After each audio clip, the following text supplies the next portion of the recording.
Hi, everybody, and welcome to this week's Talking Biotech podcast by Collabora. And sometimes we go forward by going backwards, and it's kind of fun to think about some places we were and things we've done and see how they apply and how these things have aged. And way back in the series, I think we probably talked together somewhere around episode 11 or 12, somewhere way back then. Um, Talked to Dr. Steve Savage. Steve is a consultant, and he does a lot of work with helping farmers understand their pesticide needs, or at least you did do that. What are you doing these days? I alternate between calling myself semi-retired or I like to try to claim emeritus status. There you go, emeritus Well, status. All why right. should why should only academics get to go emeritus? That's right. No, I agree 1,000%. I declared myself emeritus a few years ago, and Okay. I just throw the title around, but Yeah. that and Yeah. that and a quarter gets you a cup of coffee at the gas station. So, but Steve and I had the distinction of being two invited experts back in 2013. Yeah. To go to Hawaii. And Yeah. what a lovely opportunity to spend time in on the island of Kauai, right? We were on Yeah. It was on the Kauai. and and uh, and the idea back then was we were recruited by experts in agriculture to come talk to the locals. And maybe you could go ahead and fill it in from there. Like what were Yeah. some why were we going, and what was the deal? So I think it was really the driving thing was the agricultural organization, whether the Farm Bureau or whatever it is that they have of the growers in, and they were feeling under attack because there was this group famously called Babes Against Biotech that was going around and getting people really scared because what was happening is the traditional agricultural industries of Hawaii and Kauai were gone. Sugarcane had been the big one, and they had become non-competitive. Same with pineapple, and so most of the agricultural land was just going fallow. And in fact, I was just hearing that in the fires on Lahaina, a lot of that was because the abandoned agricultural ground had gone to these perennial grasses that are super flammable. So one of the things that was able to be done with that land in Kauai, that one was there was a 5,000 acre coffee plantation called Kauai Coffee. A friend of Hmm. mine was actually involved in founding that, and that was viable. But the other thing that was happening is a lot of seed companies were doing their winter nursery there.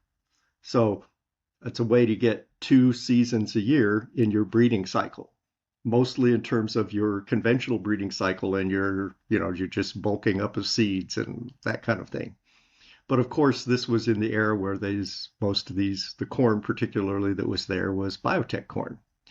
And so the people who were against that had managed to scare people that this was some terrible thing and there was some tremendous use of pesticides required to do this and they had people really scared. And so they found you as somebody who was out there talking rationally about biotechnology, and they found me as somebody who was out there writing, trying to dispel some of the anti-pesticide myths.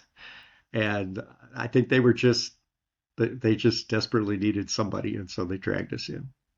Well, going a little more context on that was there was a lot of, I guess you would say, oh, this is what it was, is that each island is its own separate county. Right. And so what they had was a county board that was trying Hmm. to pass an ordinance to keep out the agricultural companies. And it was essentially stopping Oh, using any kind of okay. transgenic crops and limit, because they said transgenic crops mean lots of pesticides. Well, um, Yeah. it was a number of folks who were behind this. It was the Babes Against Biotech, and there were Right. probably a dozen really bad anti-organizations. But the Right. idea was that they were trying to pass these referenda, and these were things to be voted on, and they were having public hearings, and they had these really neat public hearings where you had experts from the island brought in. Dennis Gonsalves, Dr. Gonsalves, the guy who Right. invented the biotech papaya. He Right. was there, and other local farmers. And then they brought in me and Steve. And it was really fun because we got to learn a lot about Hawaiian agriculture, which was great. Yeah. But probably the big surprise was learning about the people of the island. And could you reflect a little bit upon the really sharp divisions that were there on this island of 60,000 people? Well, certainly the people doing agriculture, which is true of agriculture just about everywhere, is a tiny slice of the population, and people didn't know them. Um, and you know, they really had no idea what they were doing, what agriculture was on the island, and so yeah. Yeah. Well, So it was those really people, they it certainly was didn't really have a ugly and big voting contentious. bloc. Yeah, and I remember particularly one of the hearings that we went to where there were hundreds of people lined up and with signs and protesting and everything. And I remember you you were feeling like you were going to have to actually physically defend us because people were that angry. Yeah, it was very interesting in that I guess on this island of 60,000 people, about 6,000 of them worked in the companies. And so you had Mm, this very significant number of people who worked either, whatever you did. You drove a tractor, maybe you worked in sales, maybe you worked in whatever. And that, their kids were being harassed in schools, and the ah, kids are getting wedgies and shoved in the lockers because the parents worked in the companies. And yet they were residents of Hawaii. They were of Kauai. They were there their whole lives. And the yeah, folks in the companies had a lot of harassment, and so we spent a lot of time talking to local business leaders, and yes. we went We to went lots to, of lunches, and yeah. But what were yeah. some of the other high points you remember? Well, one of the things was after one of my first talks, um, I was trying to explain that first of all, that a crop like corn, even a seed corn thing, hardly uses any pesticides at all, and that the pesticides that are being used are not like what you remember, and they're not very toxic at all. And so I had a chart and I explained that almost all the pesticides used today are actually less toxic gram per gram than caffeine. And afterwards, the people from Kauai Coffee said, "Could you not use that illustration?" And the other one was that if you want to talk about intensive pesticide use, look at golf courses. And again, they didn't want me to talk about that either. So yeah, Yeah, it was really hard to thread the needle there, wasn't it? And what was some of the interesting things I remember about this? There's so many. I mean, it was such a learning experience for me because yeah, this was 2013 and we were still turning the corner in terms of um, learning that facts don't really change people's minds. right. And we thought we could go there, we'll just educate everybody. and, and that failed miserably. But the part of it Well, that we remember, I well, don't know if although, it failed all right. because what you would do is there would be a room and there would be somebody who, you know, lots of people would say things, but you would usually identify somebody who you thought was at least somewhat promising and in terms of being able to talk. And afterwards you would go find that person and continue the conversation with them. I was really impressed with that. Yeah. Well, I would find people who are absolutely horrible and to go find them. Like the people who Yes, would you did. stand up and yell at me.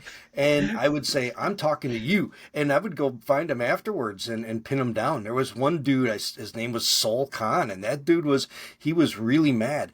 And I actually had conversations with him after that for a while and other people there in the audience that night. I don't remember, I remember Fern was a woman who was really angry, Yeah. and but I ended up connecting with her okay, and other folks who were there, and this is all coming back to me now, um, who were really, really just like totally mad about these things, And trying to reach across that aisle and at least making those connections, I don't think it ever made a big difference with those individuals, but I think people who were on the fence saw Right. this little bit of willingness to engage the critics, and I think that really did make a difference. No, I think it did. And, like you're saying, I think those of us kind of in this advocacy frame understand now that a lot of it's about whether you trust individuals. And that's why that face to face was very useful, because that was the same period of time when and you probably, we were doing a lot of blogging or something like that. I was. Yeah. And there was nothing that I've ever experienced as nasty as comment streams on blogs back in the early days. I mean, it was it was nasty, and there was no way to do that humanity thing. And that's, you know, a lesson learned, I Well, guess. you're not on Twitter enough. The Is it still the pretty nasty? Yeah, it's still pretty nasty. But I that think, back then, what was really interesting about that particular audience, those audiences, was that the folks who were against it got a lot of time, and especially when you were brought into, and I don't know if you were on the radio there. I know that I was brought into the radio station and yeah, was I think sitting in you the, were. yeah, and I was there with all these folks who were just vehemently against the companies and against genetic engineering and against any kind of chemistry. And people would call in and say, well, you got your Monsanto doctor there, and I've got cancer that he caused. I was like, oh, geez. And just trying to Yeah, like, how do you push back against that? Other than say, I'm really sorry for your hard times, but then how do you even begin? And that was real memorable. And then I remember at the big hearing. So they had this big hearing with the right. county The board, really big one, yeah. and this is where they had like probably 1,000 people there, and everybody was going to get their 3 minutes right in front of the board. And this started early in the morning, and this went till way, way, way, way in the middle of the night. And there were people on one side that had red shirts, and people on the other side that had blue shirts, and I wore a tan shirt because I was very much wanted it to be, I'm not here representing the companies, I'm not representing the Right. people here, I'm representing an unbiased neutral position. And I talked to people on both sides of that.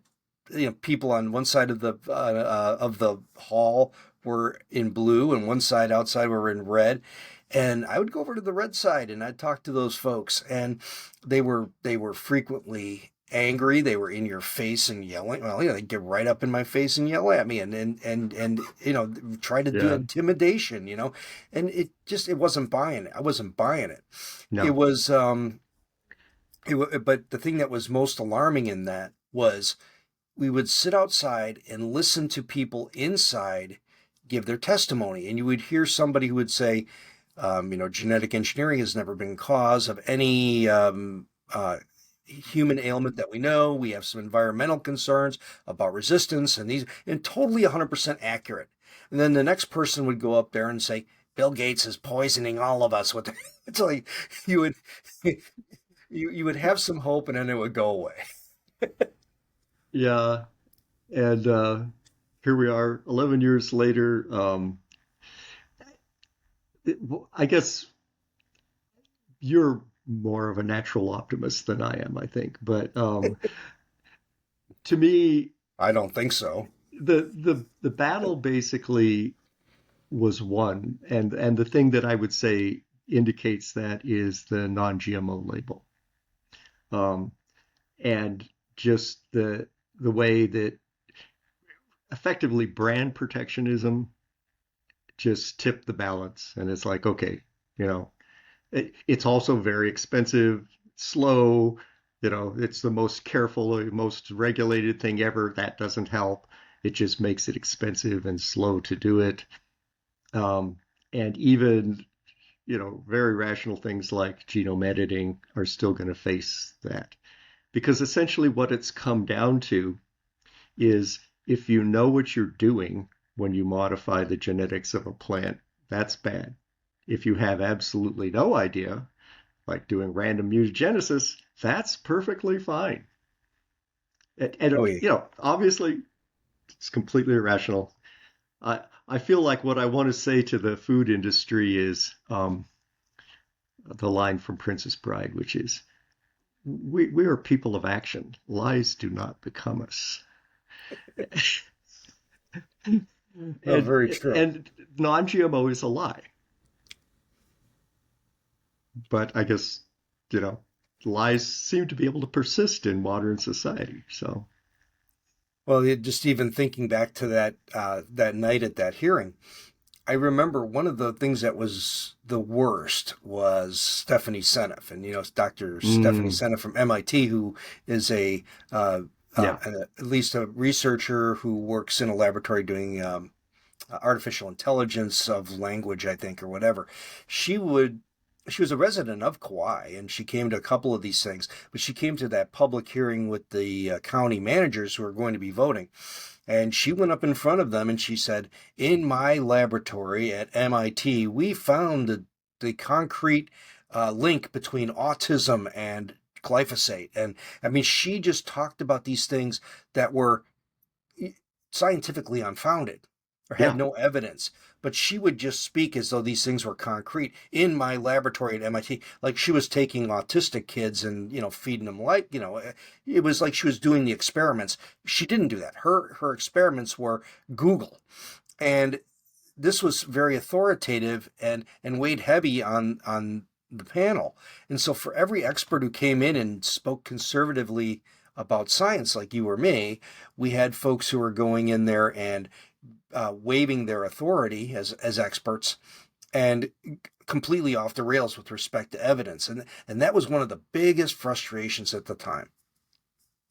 yeah, it is. And what we've all learned is that science is kind of built wrong for taking this sort of thing on because it's not, you know, science isn't dogma. And so if you want to be a hero in science, you're the one who figures out something that everybody thought wasn't true and you have actual evidence of it. Boom, you're a hero, you know? But that's not what people are looking for. They want dogmatism, and then that's about trust, not about logic, and yeah, and then you have vested interests. Now, I'm not really sure who had a vested interest in eliminating one of the economic engines of Kauai, Well, because what that would mean is just that much more land turning into invasive grasses, making a fire hazard. I mean, that's what would happen. Well, the big driver were groups of folks who lived up on the North Shore, and these were folks who would come up to me and say, like one guy, he said, I don't know why you need biotech crops. I managed to feed myself and my family and my neighbors' kids, and I feed all of them just out of my own land. I said, really? That's really great. I'm glad you can do that. What do you do for a living? He says, well, I work on the land and I farm it and I grow food for my neighbors. So, okay, yeah, if you got nothing else to do, you can pull this off. But for 90% of people or 99% of people in the US, we have other areas that we have to spend our time during the day, and agriculture is a tricky one to add on. And that was one of the drivers. The other Yeah. big one was the anti-pesticide folks, and remember this Mm. one where they talked about the school that that's probably they wanted buffer zones of like a quarter mile or a mile from where you could grow corn near a school, and some of those farms are pretty close to school, and I guess they were out cutting weeds and they weren't even spraying, but then um, Oh, most of the kids in the school fell ill from the pesticides that were being applied, right? even though none And were. none were being applied. They cut up some stinkweed, and the isothiocyanate from the stinkweed got Oh, it got everyone flipped out and had conversion syndrome, where all of a sudden, because there was a chemical smell in the air, it was the companies that did it. And all the logs showed that there was no sprays, all this stuff. But you had a whole school full of kids, or I should say most of the kids whose parents were out in the field there didn't get sick. But um it was such a challenge to hear what was happening there yeah, because of the belief that people were being poisoned systematically by these companies growing basically seed corn, yeah, and and the ones who were working there in the field, and then the science on the other side. It was like these three areas that were colliding, and women would come up to me. Like I remember one woman, and I get sad when I think about her. yeah. She came up to me with her child who had a birth defect, and she said, "Here's what you did to my child. Here's what you and your company." And it's like, look, I don't have a company. Right. And but how do you, it was such a lesson in how you connect with people who believed in their hearts that something was wrong, and how do you begin to even start to change that? And so many lessons came out of that weekend or that week. Yeah, you know, gardening, the reason I wish more people would garden is not because they would significantly feed themselves. They would enjoy a few things now and then, and mostly they would be educated that pests are real. Yeah. So I was so excited after how many years have I been tracking biotech? Okay. For the first time ever, I was able to buy a biotech crop, and I Yeah. have BT sweet corn. Yeah. Okay. So I've got plantings of BT sweet corn in my backyard. The birds came in and completely decimated them. So now I have a huge cage around my BT sweet corn, Yeah, my they next see where you planting. put it in. They watch you. The crows, they'll keep an eye on you when you're putting corn in the ground. I know we see that too, but Yeah. we get it in fast when it's going to rain, and hopefully they make it. But yeah, but I see you bought it. That's a Syngenta product that you were able to buy online It now was in small actually quantities. online, and Yeah. officially I still had to sign some kind of Oh, an you did. agreement thing. Yeah. Yeah, But I the thing think. is that what people don't understand, and what I tried to explain to people, is that the pesticides used on, can I even see this? Yeah. On on corn are mostly as seed treatments, Yeah. and they're not sprayed on the corn. That's not the way most of them are even applied in that crop. That's right. But Now, you'll but probably have some Captan and some neonics on there that will be absorbed by the corn as it germinates, and yeah, then you never have to spray because they're protected from the inside. Between that and the BT, they're reasonably protected from any kind of invaders, and by the time the corn is set, that stuff is pretty much gone. And then at it's the end, hopefully I can get this. oh god, yeah, that thing, yeah, that ain't my trademark anymore. No way. Isn't it? That No, doesn't no, work for no. you. No, no, Okay. no. It doesn't. Those guys threw me under the bus a while ago. Um, Oh, but really? oh yeah, we Yeah. could talk about that another day. I Well, can't. that was the other strategy to try, which was humor, and I don't know that that worked either. So, Well, the funny one, the humor that backfired was, and it wasn't really humor, I guess. But uh-oh, remember, frozen. before we'd have any of these meetings, there was always that very nice Hawaiian vibe where someone would come up and say, "Now, here's some rules for today. We're going to have a wonderful civil discussion in the spirit of the islands, and we're going to share ideas and tell our stories." And, remember this whole thing? And she said, "One thing we'll keep in mind is that we can always agree to disagree." And the first thing I said, then she says, "And now Kevin Folta will tell us about the." I said, "Yeah, but I don't want to agree to disagree. I want to agree to agree. And I want us to all be on the same page." And some guy in the balcony stood up and said, "You just want to shove your ideas down our throats." It's like, oh man, I remember that was in that big auditorium, and it was where, you really started to, this was probably the best psychom learning experience of my life, was that, Mm. you know, that people are not poised to be able to agree to disagree or even agree to agree. They've got their ideas and they ain't changing them. And you can come over to their side, but but they're not going to move with you no matter how much evidence you give. And it was yeah, it was a very sad trip. I remember leaving and reading all the hate mail and my email in the airport on the way out, and all the people telling me that I hope you die. I hope your family drinks lots of glyphosate and is poisoned. I hope you and your family.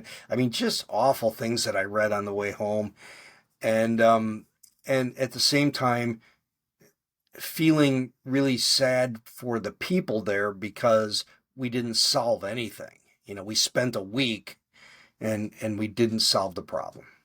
Well, we didn't solve the problem, but one thing that happened there, and one thing that helped a lot during all those years, was there was a community of people who understood this stuff and were willing to try to be out there and talking about it. And most of that was online, and then over the years, I would occasionally get to meet those people at the various meetings that got organized. But I think for the leadership of like the grower organization there, um, just knowing that there's somebody in the world somewhere who understands them was useful. So even if we didn't, now I don't think they managed to bar the companies from doing their seed production in Kauai, did they? Or did No, they I still think? grow there. They still do it, and most of those efforts fell away. There were parallel efforts on the Big Island, and when they went after papayas or the biotech papayas, then the farmers said, "Wait a minute, this saved our island, or saved our crop," and so there were some very Yeah. important milestones and shifts in the attitude. And I think that the folks on the island got a little bit of disaster fatigue. That when you have people constantly tell you, when you're living in paradise and people keep telling you that paradise is going to hell, and it still looks like paradise and smells like paradise and sounds like paradise, maybe it's not as bad as we think. And I think the aggressive nature of folks like, Babes Against Biotech, who are absolutely horrible. The one woman, I don't remember her name now. I was kind of, I like everybody else who is an opponent of technology. I'll extend a olive branch, and people said, "Oh, you be very careful. She's awful. She'll throw you under the bus in a heartbeat." And I remember talking to her, and um, she told me flat out. She says, She said, I said, "Why do you do this? Why are you so mean to me? Why are you so awful?" She goes, "Look, it's nothing personal. It's just what we do." And no, it's nothing personal. It's about the movement. It's about, and it's not about Kevin Folta being a bad guy. It's about Kevin Folta being a representative of a technology that's used by companies we don't like. And so, hey, you're in that Venn diagram, dude. And so you're part of that thing that we have to develop distrust towards.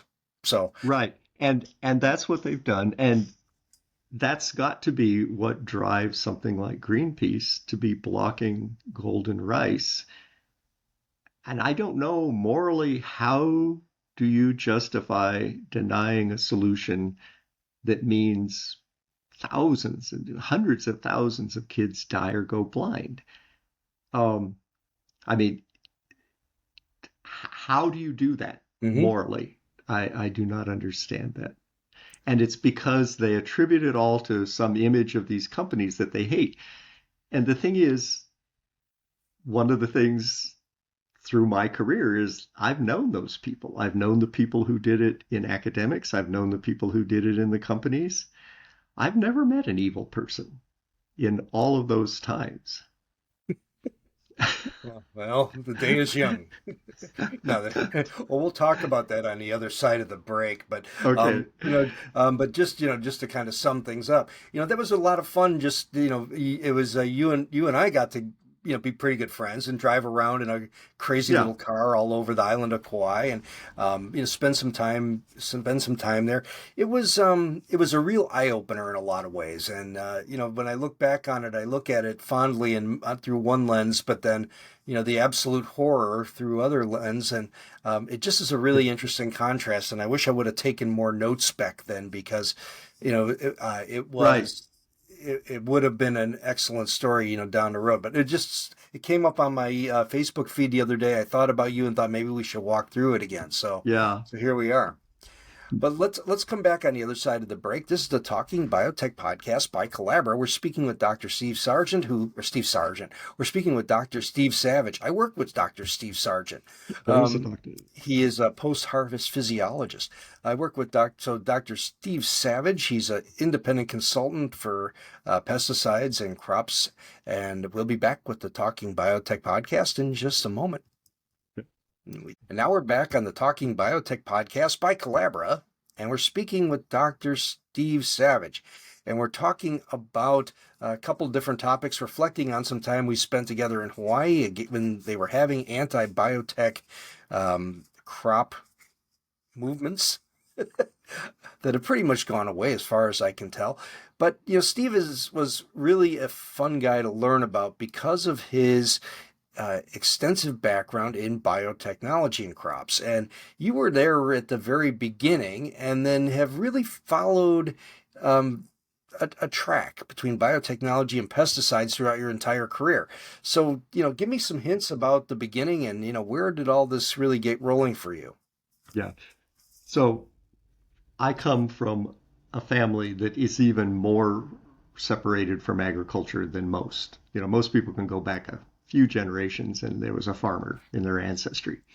I had none of that, and grew up in the suburbs of Denver. Closest thing I had to it was my grandfather was a victory gardener because he was World War One veteran, and he had a wonderful garden. I ended up going to Stanford, and I was interested biology. That's all I knew. I wanted to do biology, and in the biology classes, I liked the plant stuff. And then it turns out that on the campus there was the Carnegie Plant Research Institute, and so there was all kinds of very, very basic plant research going on. But the great thing about taking those classes was that I was able to avoid all the pre-meds, and so it was a lot of fun. And at the end of that, I had done a paper on something about the northern corn leaf blight epidemic of 1970, and the whole idea that there could be plant diseases was fascinating. And knowing little more than that, I applied to graduate school at UC Davis in plant pathology. But while I was at Stanford, I was hearing lectures from people like Cohen and Boyer, some of the very, very earliest pioneers of biotech of any type. And so that would have been in 1976, so 1 year after the Asilomar conference. So pretty much the beginning.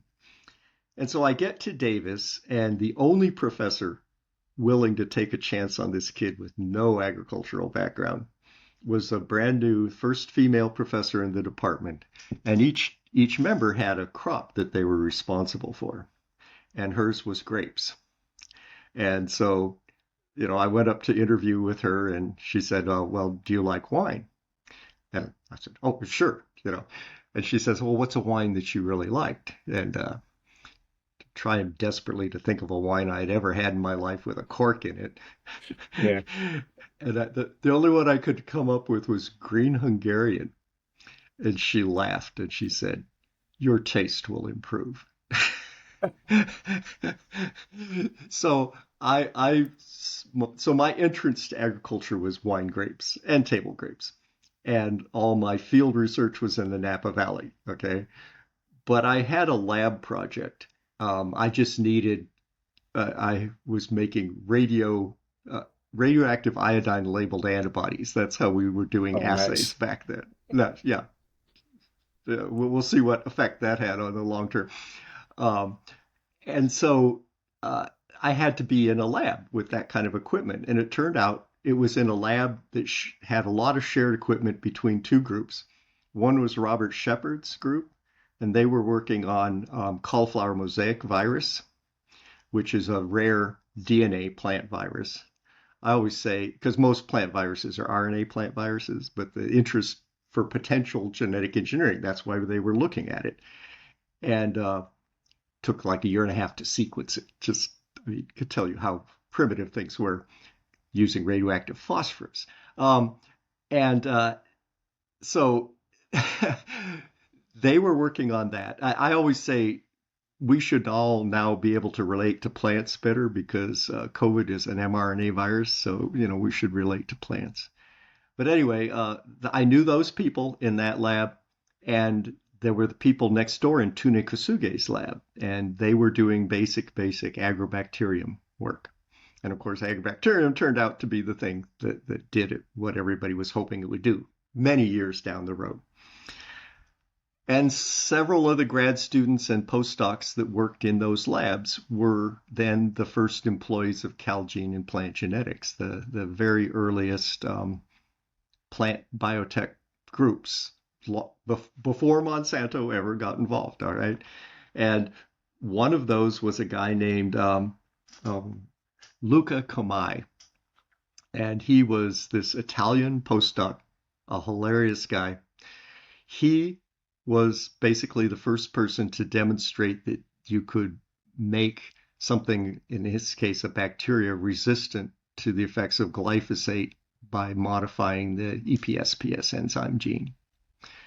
And so, people always imagine that the whole thing about Roundup Ready crops was that was going to just make money for the companies that sell the pesticide, Monsanto specifically. The guy who was thinking about this earliest on had absolutely no commercial orientation. I mean, he just thought, and he didn't even go into the field much. He didn't know much, but he suspected that if a grower could spray a broad spectrum herbicide and it would kill all the weeds but not the crop, that would probably be a good thing. That was that obvious at the time. That was not, the evil plan. So anyway, finished up at Davis. Well, let me jump in real quick just for a Yeah. second. I had just had some questions. So you're talking about 1976. So when you're sequencing the cauliflower, when their lab was Yes. sequencing, the Shepherd's lab was doing the cauliflower mosaic virus. That was all Maxwell and Gilbert. They weren't even doing dideoxy at the time, right? Whatever they were doing, they were running these huge gels and then Sure, sure. putting them on X-ray film. Yeah, well, that was so just Okay. Yeah. so I think it predated Sanger sequencing, which is a real. But then you were talking about iodine 125, or you're using I 125, which we used a little bit in my time. But the weird part about that one was you would use lead bricks to shield yourself, but you Yeah. could check yourself for contamination by holding the Geiger counter to your Yes. thyroid gland. And we would do that. I mean, and the guys with the phosphorus actually set the thing off more often than I did. I think they were less careful. So yeah, I mean, it was incredibly primitive, but most of my effort really was out in the field, and that's where I got to know growers. And so then my first job ended up being for Colorado State at a remote experiment station in Western Colorado because there were no other academic jobs in 1982. Yeah. And I helped start the Colorado Wine Grape Growers Association. So that's my one claim to fame. And then a job came up for me at DuPont. Uh, and my little academic job was really pretty much dead end. And I thought, what the heck? And so I went back and worked on trying to discover new fungicides for 7 years. And so once again, I saw, well, how does the pesticide industry really work? The fact that when you found something that looked promising to prevent a disease or an insect or a weed, very early on, you start doing toxicology tests. And if there's any red flag at all, boom, you stop. You don't follow that one, just and understanding in the 7 years I was there, they were discovering a bunch of sulfonylurea herbicides but we didn't find a single commercial fungicide in the 7 years I was there, and that's typical. Hmm. Yeah. So anyway, but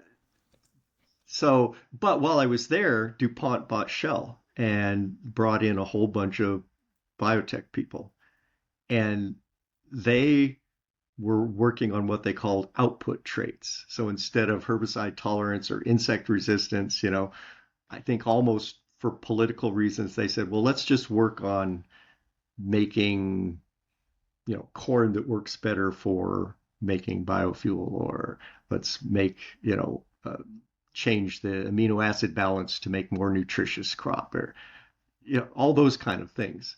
And so, again, I call myself an accidental tourist of it because I was around the people doing that.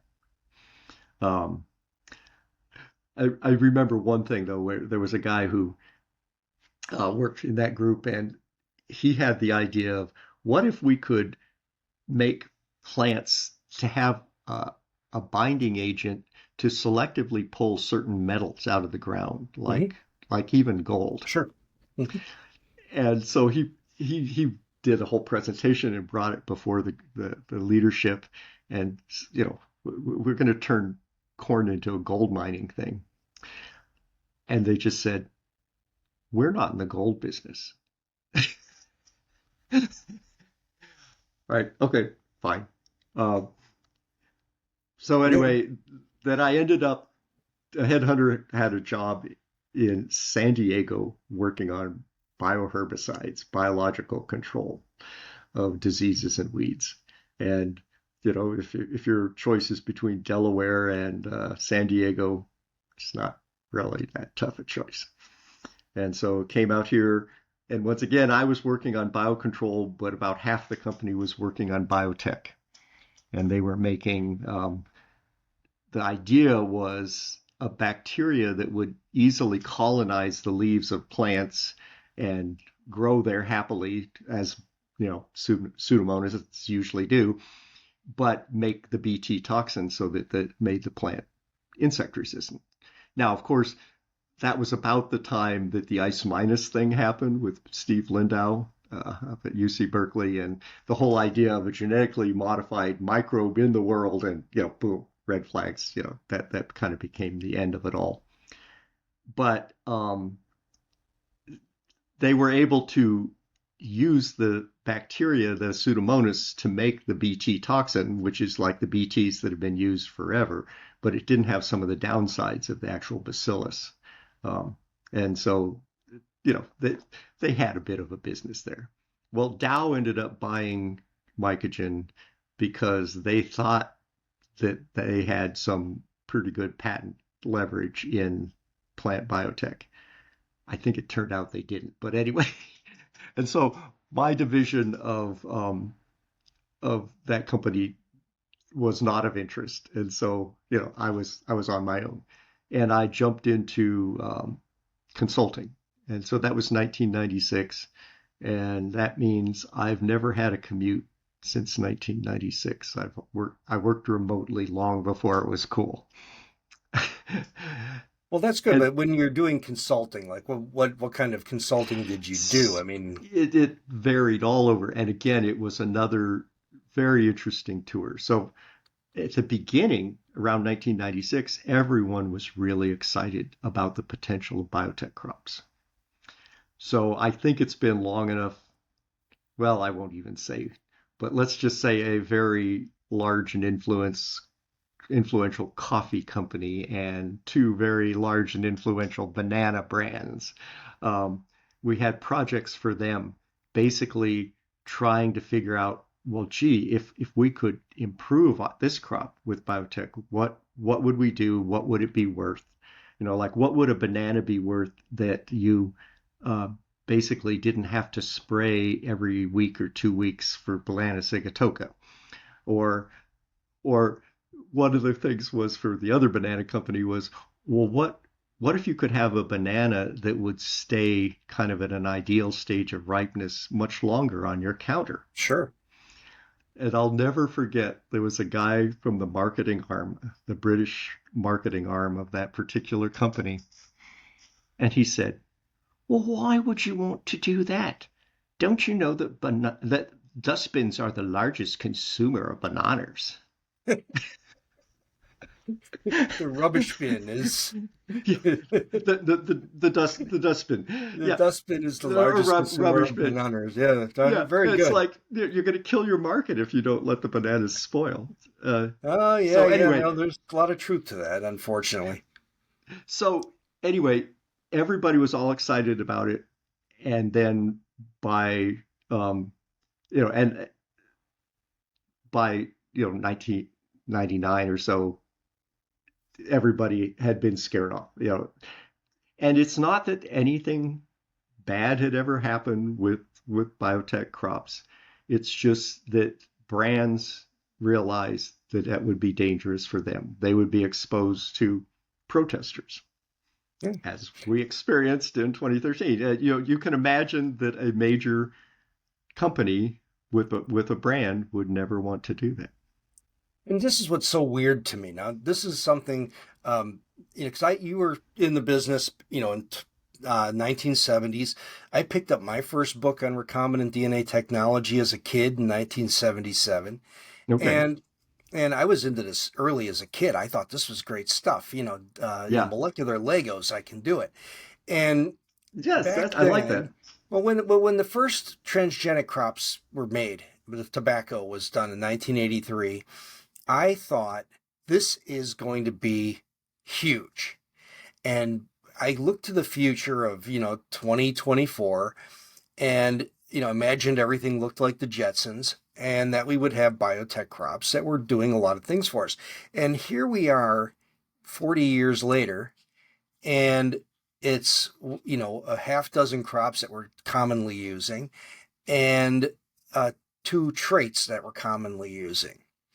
And and so how, what is your view on that, and what were some of the major drivers of resistance that really kept us from realizing the environmental and the food security benefits of these technologies? Yeah. Well, okay. Briefly though, I'll mention that your childhood enthusiasm, I got a window on that too. Our kids were anyway, when they were in school, and my wife ended up doing some teaching at charter schools or whatever. And one time she had me come in and give a lecture to a bunch of kids about biotech. And I was explaining it and what could happen. And there's one little kid, he's at the end, he's waving his hand. He says, could you genetically engineer cows to make chocolate milk? I had to say, well, actually, that would be really hard. But I appreciated his enthusiasm. You idiot. So what happened is, I think the biggest thing is that because the early traits that you could justify the economic cost had to be large, because you know this elaborate regulatory system got set up, and the like some of the things that we did those studies on, like what if you didn't have to spray the bananas, that could barely pencil in terms of the economics, because you don't replant your bananas except once every 20 years. So the rate at which you would change the bananas over wouldn't necessarily make the cash flow to justify the huge expense of registering it. It was marginal. Okay. So that's why it was all focused on the crops. And people didn't pay much attention to the insect resistance. You didn't hear the anti people about that as much, but the idea that it was a herbicide tolerance, um, that I think was able to be used as something to get people scared. And what they were saying is it's sort of this idea that farmers were forced into doing this. And again, one of the privileges of my career is that I got to spend time with actual farmers on many projects. I wasn't selling them anything. I'd be out interviewing them on some consulting project, some random consulting project. And you would go to visit a farmer who farms 10,000 acres of corn and soybeans. The meeting would be at the kitchen table. I mean, people don't understand. And this idea that either that they're industrial farms or that these farmers are somehow oppressed. And it's like, if you know a farmer, farmers do not buy things that don't do something good for them. They're in a low margin, high risk business.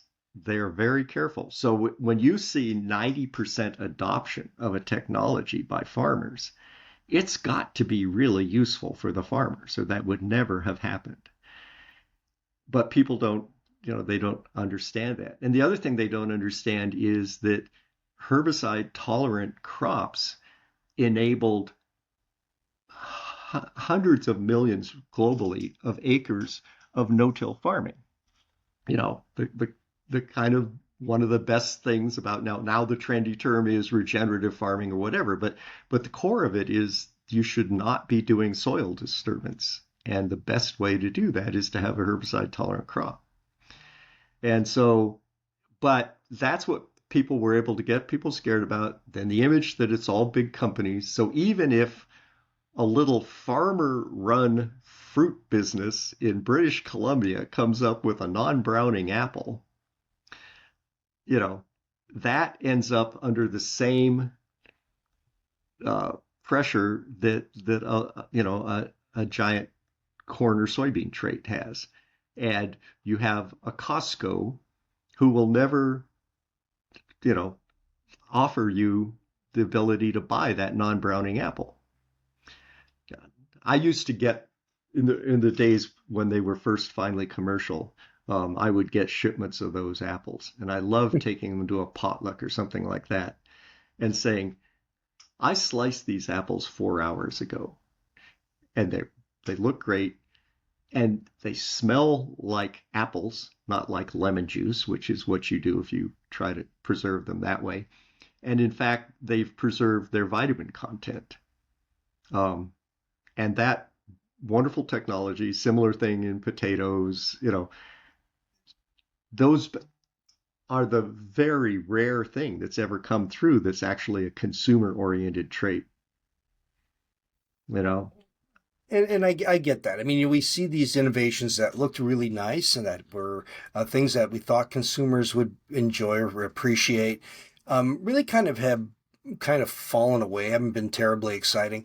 When do you think this is all going to change? And or did it change? Did COVID shift everything? And now that everybody's talks about PCR and mRNA, and have we turned a corner, or are we still a ways off before people will be comfortable with food-based technology? Well, it doesn't help if you have someone with a very famous political name out saying completely false things about those technologies. Yeah. Mm-hmm. That doesn't help. Um, no, I don't know. I really don't know. I I made my one effort to try to educate people about that. I did a video and put it up on YouTube or whatever of me grating the non-browning potatoes to make hash browns. And they make so much better hash browns because, no matter how fast you get your hash browns ready, they brown a whole bunch before you get them fried, and then they're just not as good. So I did that, and my slogan was that it would make America great again.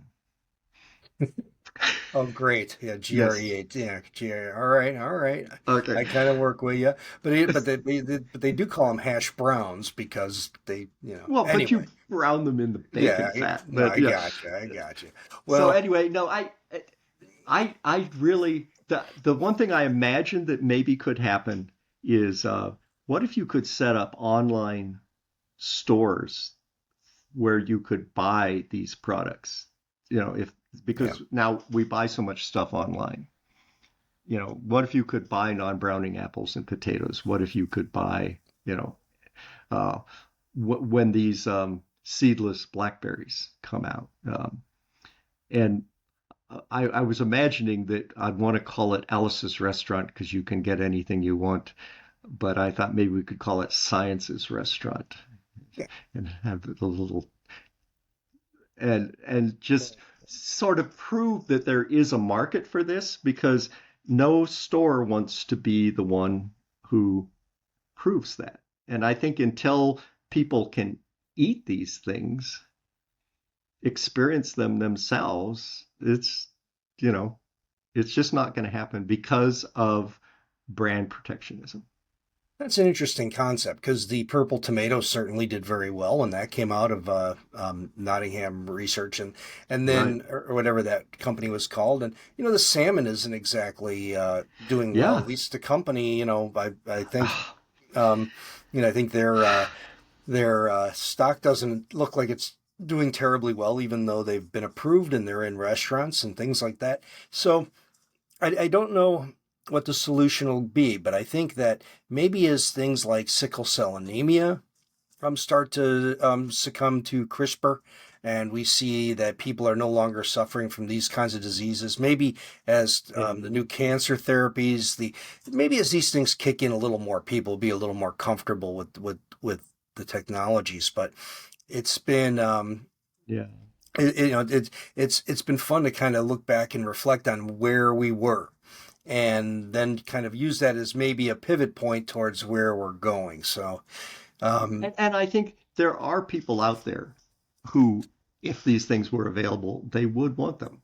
Um, so, okay, I have contributor status on Forbes, which is, it's kind of nice. I mean, it's not like you can make a career writing or things like that.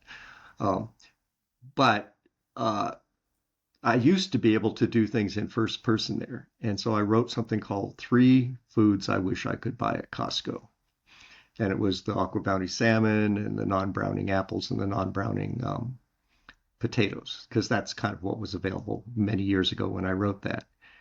That is far and away the most read piece that I have ever had on Forbes. And Forbes isn't exactly a consumer marketplace, but it's just, I think there are people out there who would be consumers of this. They're just not being allowed the opportunity to do it.